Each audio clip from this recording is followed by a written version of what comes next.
தொண்டு செய்வாய் துறைதோறும் துறைதோறும் துடித்தெழுந்து. அனைவருக்கும் வணக்கம். சரித்திரம் படைத்த ஒரு சாமானியனின் வரலாறு. கல் தோன்றி மண் தோன்றா காலத்தே வாளோடு முன் தோன்றி மூத்த குடி தமிழ்குடி. முதல் குடி பிரமலை கல்லர்குடி. வரலாற்றால் 300 ஆண்டுகளுக்கு மேல் வஞ்சிக்கப்பட்டு சமூகத்தின் மிகவும் பிற்போக்கான நிலையில் தள்ளப்பட்டு வளமான பூமியில் வாழ்க்கை ஆரம்பித்த இந்த குடி இயற்கையும் வஞ்சித்து வறண்ட பூமியாக மாறி வாழ்க்கையில் மக்கள் துவண்டு போயிருந்த காலம் 1923. இருப்பினும் இச்சமூகம் 8 நாடு 24 உபகிராமத்தின் கலாச்சாரத்தையும் பண்பாட்டையும் போற்றி வாழ்ந்து வந்தார்கள். நம் தலைவர் PK மூக்கையா தேவர் அவர்கள் 4/4/1923 நாள் பாப்பாவட்டி கிராமத்தில் திரு கட்டமுத்து தேவருக்கும் திருமதி சிவனம்மாளுக்கும் முதல் பிள்ளையாக பிறந்தார். அவருக்கு குல வழக்கப்படி ஒச்சா தேவர் என்று பெயரிடப்பட்டது. இருப்பினும் இதற்கு முன்பு பிறந்த குழந்தைகள் குழந்தையிலேயே இறந்து விட்டதால் இவர் ஆரோக்கியமாக வாழ்வதற்கு குல வழக்கப்படி மூக்கு குத்தி மூக்கையா என்று பெயரிட்டார்கள். அவருடன் பிறந்தவர்கள் 4 தம்பிகள். கருப்பத்தேவர், வீரணத்தேவர், சின்னாத்தேவர், செல்லக்கண்ணு தேவர் ஆகிய 4 ஆவார்கள். அவருடன் பிறந்த 3 தங்கைகள் மாயக்கால், பேயம்மாள், தங்கம்மாள் ஆகிய 3 ஆவார்கள். கட்டமுத்து தேவர் பெரும் கட்டுப்பாடு உடையவர். சமூக பழக்க வழக்கங்களுக்கு கட்டுப்பட்டு நடப்பவர். வானம் பார்த்த பூமியில் ஒரு நடுத்தர விவசாய குடும்பத்தை சேர்ந்தவர். கூடுதல் வருவாய்க்கு ஆடு மாடுகள் வளர்ப்பது வழக்கம். நமது சமூக வழக்கப்படி கொட்டத்தோடும் முற்றத்தோடும் கூடிய கூரை வீடுதான் நம் தலைவர் மூக்கையா தேவர் அவர்களின் வீடு. தலைவர் மூக்கையா தேவர் தனது ஆரம்ப பள்ளி படிப்பை பெருங்காமநல்லூர் விடுதலை போருக்கு பின் கல்லர் சீரமைப்பு துறையின் கீழ் தொடங்கப்பட்ட தொடக்க பள்ளியில் 1928 ஆண்டு சேர்ந்து 1933 முடித்தார். பின்பு மேல் படிப்பிற்காக உசிலம்பட்டியில் உள்ள போர்டிங் அரசு பள்ளியில் 1933 சேர்ந்து 1939 ஆண்டு பள்ளி இறுதி வகுப்பில் தேர்ச்சி பெற்றார். அவர் உசிலம்பட்டியில் படிக்கும் போது கல்வியில் மட்டுமல்லாது விளையாட்டிலும் திறமையாக இருந்ததால் தலைமை ஆசிரியர் திரு ஜம்புநாத ஐயர் தலைவர் மூக்கையா தேவர் மீது தனி கவனமும் அன்பும் செலுத்தி வந்தார். அந்த உறவு தலைவர் மூக்கையா தேவரின் இறுதி காலம் வரை நீடித்தது. 1940 ஆண்டு மதுரை நகரில் உள்ள மதுரை கல்லூரியில் இளங்கலை பொருளியல் பட்டப்படிப்பில் சேர்ந்தார். அவர் கல்லூரியில் படிக்கும் போது கல்வியோடு விளையாட்டு, சமூக பணி, விடுதலை போராட்டம், மாணவர் சங்க பணி முதலியவைகளில் ஆர்வத்தோடு ஈடுபட்டுக் கொண்டிருந்தார். இருப்பினும் கடுமையான வறட்சியின் காரணமாகவும் நிதி நெருக்கடியின் காரணமாகவும் தனது பட்டப்படிப்பை பாதியில் நிறுத்திவிட்டு மகாத்மா காந்தியின் கிராம புனரமைப்பு கொள்கையினால் தலைவர் பெரிதும் ஈர்க்கப்பட்டு திண்டுக்கல் பகுதியில் காந்தி கிராமத்தில் ஜெகநாதன், டாக்டர் கெய்தான் ஆகியோர் செயல்படுத்தி வந்த சாந்தி சேனா என்ற அமைப்பில் இணைந்து கிராம வளர்ச்சி பணி, கதராடை உற்பத்தியிலும் தன்னை ஈடுபடுத்திக் கொண்டார். பின்பு காந்தி கிராம பல்கலைக்கழக நிறுவனர்களான திருமதி சவுந்தரமம்மாள் மற்றும் ஜி ராமச்சந்திரன் அவர்களோடு இணைந்து பணியாற்றினார். களப்பணியில் இருக்கும் போதே சுவாமி விவேகானந்தரின் போதனையால் ஈர்க்கப்பட்டு 1944 ஆண்டு சென்னையில் உள்ள ராமகிருஷ்ண மடத்தில் ஆன்மீக பயிற்சி பெற்றுக் கொண்டார். நம் தலைவர் மூக்கையா தேவர் பட்டப்படிப்பு முடிப்பதற்கு முன்பே மக்கள் பணியிலும் ஆன்மீகத்திலும் முறையான பயிற்சி பெற்றிருந்தார். பின்பு 1944 ஜூலை மாதம் இளங்கலை பட்டப்படிப்பை தொடர்ந்தார். 1945 ஆண்டு பட்டப்படிப்பை முடித்துவிட்டு 1946 ஆண்டு சக இளைஞர்களோடு சேர்ந்து சமூக பணியில் தன்னை ஈடுபடுத்திக் கொண்டார். அது சமயம் 3/4/1920 ஆண்டு நமது இன மக்கள் கொள்ளைக்கார வெள்ளைக்காரனை எதிர்த்து நடத்திய மாபெரும் விடுதலை போரில் 70க்கும் மேற்பட்ட வீரர்கள் துப்பாக்கியால் சுடப்பட்டு மாயக்கால் உள்பட 17 பேர்கள் பிணக்குவியலாக குவிக்கப்பட்ட கொடூரத்தை எண்ணி வெகுண்டெழுந்து திடியன் பொற்றாமரை குளத்தில் குளித்துவிட்டு 3/4/1946 தலைவர் PKM ஐசக், தேவ சிவனாண்டி, NS பெரியகருப்பன் ஆகியோர் VKC நடராசன் தலைமையில் ஈர உடையுடன் இந்த உடலில் உயிர் இருக்கும் வரை இந்த சமுதாயத்திற்காக பாடுபடுவோம் என்று வீர சபதம் செய்து இரத்த கையொப்பமிட்டனர். அதன்படியே தலைவர் இறுதி வரை இந்த சமூகத்திற்காக பாடுபட்டார். 1949 தலைவர் திருமணம் செய்து கொண்டார். அவருக்கும் ராணி அம்மையாருக்கும் சுப்பிரமணியன், முத்துராமலிங்கம், கணேசன் ஆகிய 3 ஆண் பிள்ளைகளும், அவருக்கும் பொன்பாண்டி அம்மாளுக்கும் ராஜேஸ்வரி, ஆண்டாள் பத்மினி ஆகிய 2 பெண் குழந்தைகளும் பிறந்தனர். தலைவர் பசும்பொன் முத்துராமலிங்க தேவரின் ஆவேச உரையை மாணவர் சங்கத்தில் இருந்த போதே கேட்டபோது அவர் மீது அதிக ஈடுபாடு ஏற்பட்டு நாடு விடுதலை அடைந்த பின்பு 1951 தலைவரும் பசுமலை ரத்தன ஐயரும் சேர்ந்து மதுரையில் பசும்பொன் தேவரை சந்தித்து முதல் பொது தேர்தல் பற்றி பேசினர். தேவர் பெருமகனார் வேட்டு முந்துதா ஓட்டு முந்துதா என்று பார்ப்போம் என்று கூறி அவர்களை அனுப்பிவிட்டார்.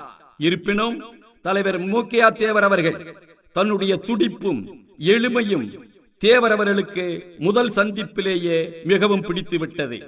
எனவே தேர்தல் 1951 அறிவித்த பின்பு பெரியகுளம் தொகுதியில் சர்வ வல்லமை பொருந்திய காங்கிரஸ் கட்சியைச் சேர்ந்த NR தியாகராஜனை எதிர்த்து யாரை வேட்பாளராக நிறுத்தலாம் என்று தேவர் அவர்கள் யோசனை செய்த பொழுது பாப்பாவட்டி சிங்கம் PK மூக்கையா தேவர் அவர்களுடைய எளிமையும் துணிவும் அவர் கண்முன்னே வந்து நின்றது. உடனே தேவர் அவர்கள் தலைவர் PK மூக்கையா தேவர் அவர்களை பெரியகுளம் தொகுதி ஃபார்வர்ட் பிளாக் வேட்பாளராக அறிவித்து 16/1/1952 முடிவு அறிவிக்கப்பட்டு தலைவர் மூக்கையா தேவர் அவர்கள் மாபெரும் வெற்றி பெற்றார். அந்த வெற்றி அனைவரையும் திரும்பி பார்க்க வைத்தது.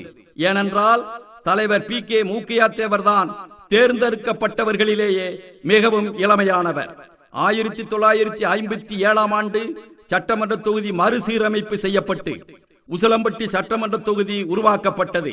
1957 நடைபெற்ற சட்டமன்ற தேர்தலில் உசிலம்பட்டி சட்டமன்ற தொகுதியில் போட்டியிட்டு தமிழகத்திலேயே அதிக வாக்கு பெற்று வெற்றி பெற்றார்.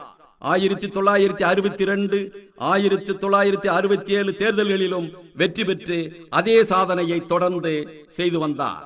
பசும்பொன் தேவர் எவ்வாறு சட்டமன்றத்திற்கும் நாடாளுமன்றத்திற்கும் ஒரே நேரத்தில் போட்டியிட்டு வெற்றி பெற்றாரோ அதே போன்று தலைவர் PK மூக்கையா தேவர் அவர்கள் 1971 மதுரை மாவட்டத்தில் உசிலம்பட்டி சட்டமன்ற தொகுதிக்கும் ராமநாதபுரம் மாவட்டம் ராமநாதபுரம் நாடாளுமன்றத்திற்கும் போட்டியிட்டு வெற்றி பெற்று பசும்பொன் தேவரின் உண்மையான அரசியல் வாரிசு என்பதை நிரூபித்து காட்டினார். சட்டப்படி ஏதாவது ஒரு பதவியை ராஜினாமா செய்ய வேண்டியிருந்ததால் தலைவர் மூக்கையா தேவர் அவர்கள் சட்டமன்றத்தில் அதிக நாட்கள் இருந்ததாலும் அகில இந்திய ஃபார்வர்ட் பிளாக் கட்சியின் தலைமை பொறுப்பை ஏற்றுக்கொண்டதாலும் தேசிய அரசியலில் கவனம் செலுத்த வேண்டியிருந்ததாலும் இடதுசாரி கொள்கைகளுக்கு பாராளுமன்றத்தில் குரல் எழுப்ப வேண்டியிருந்ததாலும் சட்டமன்ற பதவியை ராஜினாமா செய்துவிட்டு பாராளுமன்ற உறுப்பினராகவும் கட்சியின் நாடாளுமன்ற தலைவராகவும் தனது பணியை தொடர்ந்தார். தேவர் மறைவிற்கு பின்பு திண்டுக்கல் மாவட்டம் சாமியார்பட்டியைச் சேர்ந்த ஐயப்ப சாமியை தேவரின் மறு அவதாரமாக கருதி அவரை தலைவர் PK மூக்கையா தேவர் அவர்கள் நம்பினார்.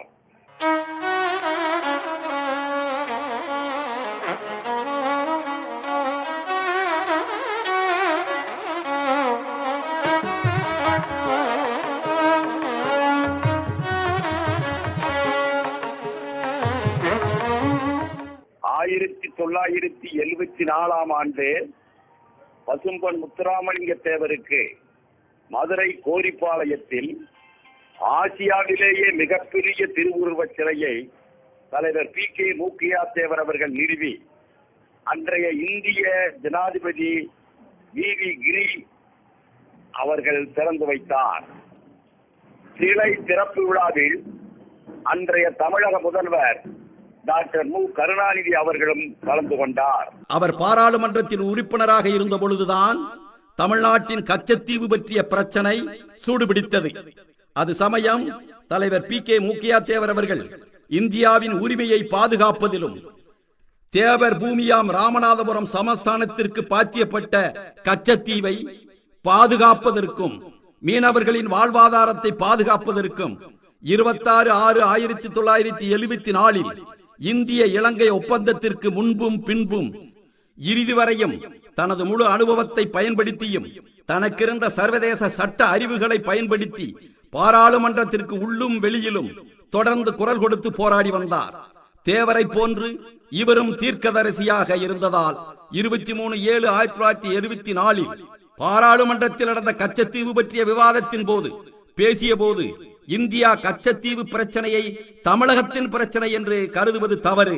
அது எதிர்காலத்தில் இந்தியாவின் பாதுகாப்பிற்கும் இறையாண்மைக்கும் பெரும் சவாலாக இருக்கும் என்றும் அந்த இடம் இந்திய மீனவர்களுக்கு எதிரான சித்திரவதை போராக மாறும், டார்ச்சர் வார் என்று மிக தெளிவாக கூறியிருந்தார். அதே போன்று இன்று தமிழக மீனவர்கள் அனைவரும் உயிரை இழந்து கொண்டிருக்கிறார்கள். 22/7/1974 பாரத பிரதமர் திருமதி இந்திரா காந்தி அம்மையாருக்கு கச்சத்தீவு பிரச்சனை பற்றி விரிவான ஆய்விற்கு பின் இந்தியாவிற்கு சாதகமான ஆதாரங்களை எல்லாம் குறிப்பிட்டு 26/6/1974 ஒப்பந்தம் கண்டிப்பாக மறுபரிசீலனை செய்யப்பட வேண்டும் என்று வலியுறுத்தி இருந்தார். இருப்பினும் தேவருக்கும் தலைவர் மூக்கையா தேவருக்கும் சிரம சாத்தியம் என்பதால் அவர்கள் பட்ட சிரமம் இன்று சாத்தியமாக இருக்கிறது. பாராளுமன்ற உறுப்பினராக இருக்கும் பொழுது பிரதமர் இந்திரா காந்தியோடும் பிற தலைவர்களோடும் மிக நெருக்கமாக நட்போடு இருந்தார். 1975 ஆண்டு நெருக்கடி நிலை அமுல்படுத்தப்பட்ட பொழுது பாராளுமன்றத்தின் ஆயுட்காலம் நீட்டிக்கப்பட்டு 1977 வரை 6 ஆண்டுகள் பாராளுமன்ற உறுப்பினராக பணியாற்றினார். 1977 ஆண்டு மீண்டும் உசிலம்பட்டி சட்டமன்ற தொகுதியில் போட்டியிட்டு வரலாற்று சாதனை படைத்து வெற்றி பெற்றார். சமூகத்தின் சாபம், தலைவர் மிகவும் இளம் வயதிலேயே உடல்நலக் குறைவால் தனது 55வது வயதில் 6/9/1979 அன்று மரணமடைந்தார். அவருடைய உயிர் பிரிந்த உடல் சென்னையிலிருந்து அவர் உயிர் கொடுத்து உருவாக்கிய உசிலை பசும்பொன் தேவர் கல்லூரியில் நல்லடக்கம் செய்யப்பட்டது. ஒட்டுமொத்த தமிழகமும் பணிவு, நேர்மை, எளிமை, அன்பு, அடக்கம், அரசியல், பொது வாழ்க்கைக்கு உரிய அத்துணை இலக்கணத்திற்கும் இலக்கணமாக வாழ்ந்த ஒப்பற்ற தலைவர் இறந்த சோகத்தில் தவித்துக் கொண்டிருக்கிறது. தலைவர் அரசியலுக்கு வந்ததிலிருந்து பசும்பொன் தேவர் மீது அளவு கடந்த பக்தியும் மரியாதையும் கொண்டிருந்தார். அதனால் தேவர் எங்கு சென்றாலும் தலைவர் பி.கே. மூக்கையா தேவர் அவர்களையும் அழைத்து செல்வது வழக்கமாக இருந்து வந்தது. தேவர் தலைவர் பி.கே.எம். அவர்களை சந்தித்த முதல் சந்திப்பிலிருந்து தனது அரசியல் வாரிசாக தலைவரை உருவாக்க வேண்டும் என்ற எண்ணத்தில் 1955 ஆண்டு தலைவரை அகில இந்திய ஃபார்முலா கட்சியின் மத்திய செயற்குழு உறுப்பினராகவும் தமிழ் மாநில பொதுச் செயலாளராகவும் தேர்வு செய்யப்பட்டார். தேவர் அவர்கள் 1955 ஆண்டு பர்மா விஜயம் செய்த போது தலைவர் பி.கே. மூக்கையா தேவர் அவர்களை அழைத்து சென்றார். தலைவர் மூக்கையா தேவர் அவர்கள் அனைத்து வேலைகளையும் தானே ஆர்வத்துடனும் துடிப்புடனும் செய்து முறைப்படி ஆவணப்படுத்தினார். மறவரோட எதிராளி மாண்டவர் கோடி லட்சம், கையிலே வீச்சருவா காலிலே வீரத்தண்டை, நெத்தியில் பொட்டு வச்சு நீலவண்ண பட்டுடுத்தி தோளே வாழான துடியான வீரனடா.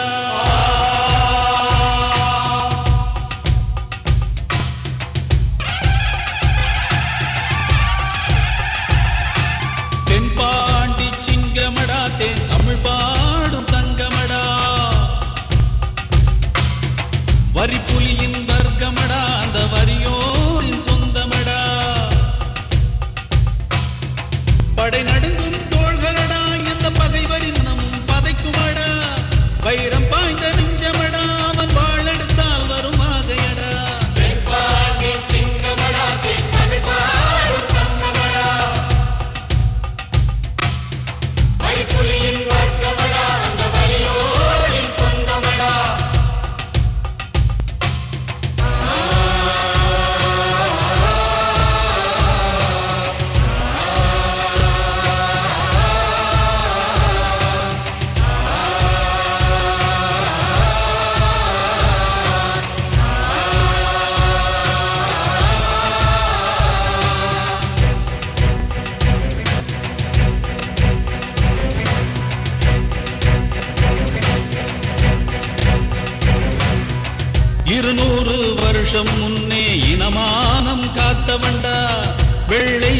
இருட்டை வெளியே விரட்டி அடிச்சவண்டா.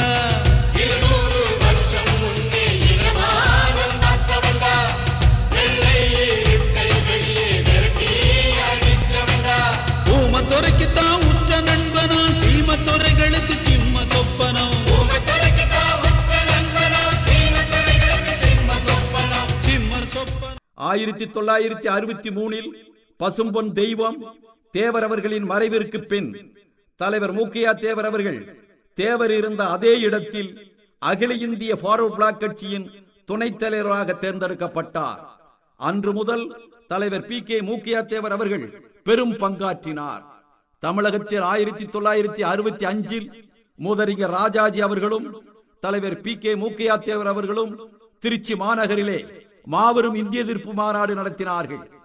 1967 தமிழகத்தில் மாபெரும் அரசியல் திருப்புமுனை ஏற்படுத்தியதற்கு தலைவர் பி.கே. மூக்கையா தேவர் அவர்களே நாயனாக விளங்கினார். காங்கிரஸ் கட்சியை தமிழகத்தில் இருந்து அகற்ற 7 கட்சி கூட்டணியை உருவாக்கி அதற்கு தலைவரே தலைவராக இருந்தார்.